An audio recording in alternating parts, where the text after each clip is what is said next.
If you've been paying attention to the car world at all recently, one thing has become clear. The world is screaming for simple, cheap, and reliable new cars. I've talked about this before on my channel, and I've seen a ton of interest from all of you around these cheaper new models that I've covered. And the good news is we're finally starting to see automakers recognize this and bring more new ultra cheap models to market, or at least start developing them. The newest example of this is the all new, upcoming Volkswagen ID.1. The ID.1 will be a subcompact EV hatchback that will have a starting MSRP of just $21,000. Today, I'll give you an early look at the ID.1, showcasing its potential design, features, and powertrain. Let's start up front, where Volkswagen has released this teaser image of the ID.1, and this is the only official look we have at the new model thus far. It's obviously going to be a small, cutesy kind of car, but you can see a little bit of flair around the fenders that give it a little bit more of a stance. Also, if you'll notice on the roof, there is a very subtle double bubble design that gives it some hint of sportiness. On this front fascia, we can see the VW logo is backlit on this glass-like panel that also houses the fairly nice looking headlights. I like the addition of these vertical daytime running lights, and looking into the shadow, you can see the small grille that sits along the front bumper. In addition to this image that was officially released by Volkswagen, we also have this conceptual drawing of the ID.1 that has just been leaked, and it seems that the ID.1 will have a good amount in common with the slightly larger ID.2. There are a few items that lend towards sort of a coupe-like design. Number one, the front doors are a bit longer than the rear doors, and as with the ID.2, the rear door handles will probably be hidden and the roofline will slope back a little bit. The ID.2 features a rear light bar design, as do the ID.4 and ID.7, so you can expect to find a similar design on the ID.1. Also, while this is a cheap car, there will of course be some options, and you can expect things like a gloss black bumper or mirror caps, other accenting around the vehicle, as well as some larger wheels to be some of the options that are available. EV interiors are known for their simplicity and minimalist design languages. I've said this before, but on an $80,000 car, I think the minimalism trend looks silly and even downright cheap.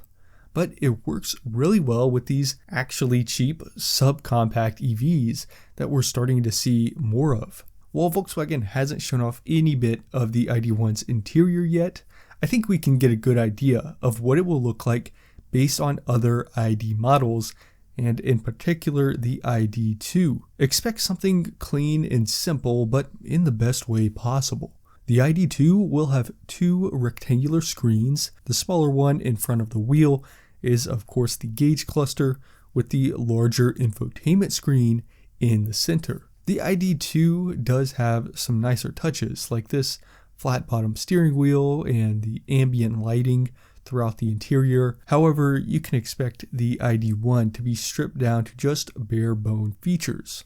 In fact, I think most people would just use Android Auto or Apple CarPlay for the day-to-day music and navigation features, things like that, where the features that will be really built into that infotainment system will just be really basic things around the car's settings. I also like the addition of the physical controls that can be found on either side of the wheel. These physical buttons make it so much easier to get to the most frequently used controls. This is kind of the most recent lesson in interior design that car makers have noticed over the past few years, where it is kind of cool at first to have everything just be contained within the screen, but after the novelty wears off, it's a bit annoying to have to go through several menus just to change one simple setting. Now, comfort and cargo won't be anything crazy in here, as this is still a very small vehicle. However, the electric powertrain does free up some space within the car's overall footprint for that added practicality, at least when compared to a comparable gas model. A great example of this in the ID.2 is the sizable storage space under the rear seat. This space can be used for storing the charging cable, but as you can see, there's definitely some room for even more little items. So things like that can really add to the practicality of such a small car. The mechanical and performance details are still very much under wraps, due in large part to the fact that the ID.1 will be built on an entirely new platform separate from the MEB platform that is used for the ID.2 and others. Still, in this subcompact class, none of these cars are going to have crazy numbers, and that's okay. It's just not the point of these cars. So let's start with range, which won't be that high, and it could be as low as 120 miles. However, could be as high as 175 miles per charge. Volkswagen will have a small footprint to work with, but as energy density slowly increases, the ID.1 could have a very respectable range for this class. It's most likely that the ID.1 will be front-wheel drive, and horsepower should come in between the 100 to 150 range from a single permanent magnet motor. Those are just my estimates for now, but whatever the actual production figures end up being, they won't blow your socks off. But one number that will is the price. VW CEO Oliver Bloom confirmed that the ID.1 will be, quote, less than $22,000. Now, how much less, we don't know, but I would take it to mean that the vehicle will start right at $21,995 or something like that. This model isn't too far off from seeing the roads, and it will probably go on sale before the end of 2027 as a 2028 model year. All in all, the price is the standout number. Obviously, this isn't a crazy high performance car, and the range isn't all that high, but if you're concerned about that, this car is aimed at big city urban commuters who only travel about 20 to 30 miles or less per day. So a 100-mile range figure isn't really a big deal, especially because this model is targeted towards the European market. And in general, in Europe, people who work in cities also live in cities. So it's quite different from the US, where people might work in a major city but commute a larger distance out into the suburbs. And that brings up really the only clear downside thus far to the ID.1, and that is this model will be limited to the European market. Obviously, that's not a downside if you're European, but as an American, I find this really disappointing. The Fiat 500e is a similar car that did launch in America recently.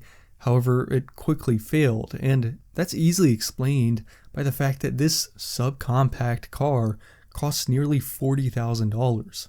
Buyers in the North American market and beyond are begging for a simple $20,000 EV that can just get them around town for the day-to-day commute and errands and things like that. However, Volkswagen just isn't concerned about those markets for now, and the express purpose of the ID.1 will be to combat the influx of cheap Chinese EVs that are continuing to permeate the European market.